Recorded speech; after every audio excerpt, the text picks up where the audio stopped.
این مرد را بینید که با پسرش چی معامله کرد و قاتل پسرش گردید. السلام علیکم تماشاگران عزیز و حاضران شبکه کاروان عمر. امروز در یک مهمانی نشسته بودیم که مرد گریه‌کنان نقل میکرد و میگفت که من گناهکارم، اگر من این کار را نمیکردم شاید پسرم نمیمرد. حیران شدم، گفتم چیکار شده باشد؟ و این مرد چنین نقل کرد: همین ایده که از ما گذشته بود، یعنی عید سعید رمضان، در همین وقت یک پسر داشتم، همگی یک پسر داشتم، 6 ساله بود. با او از سحر تا بیگاه خانه خویش و تباران رفتیم، سیر و گشت کردیم، تماشا کردیم. وقتی بیگاه بود در راه می آمدیم که ناگهان پسرم یخماس فروش را دید که یخماس می فروخت و از من خواست: پدر جان، رفتیم، بر من یخماس بخر. من گفتم پسرم، ما این پول را بگیر و خودت رفته یخماس بخر.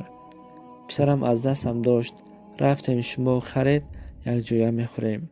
من باشم یک روی کردم و به پسرم پول دادم. پسرم دوان از شادی به راه برآمد. ناگهان یک ماشین آمده پسرم را زیر کرد و گذشت و رفت. پسرم باشد در همان حالت جان را به حق تسلیم کرد. این سخنها را می گفت و گریه می کرد و سرش را در دیوال می زد، می گفت من گناهکارم، من گناهکارم. البته این حالی هست که هیچ پدر نمی خواهد به چنین حال بیفتند.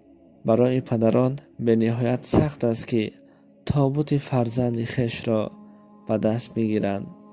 البته این حال را تنها کسانی که درک میکنند به چنین حال افتیدند. دوستان، به خاطر پدر و مادر خود را احتیاط کنید.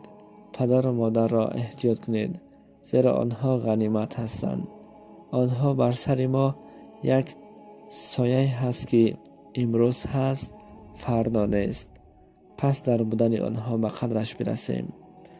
و پدرانی که به چنین حال افتیدند به آنها از درگاه الهی صبر خواهان هستیم. خدایا را مددگار شما باشد.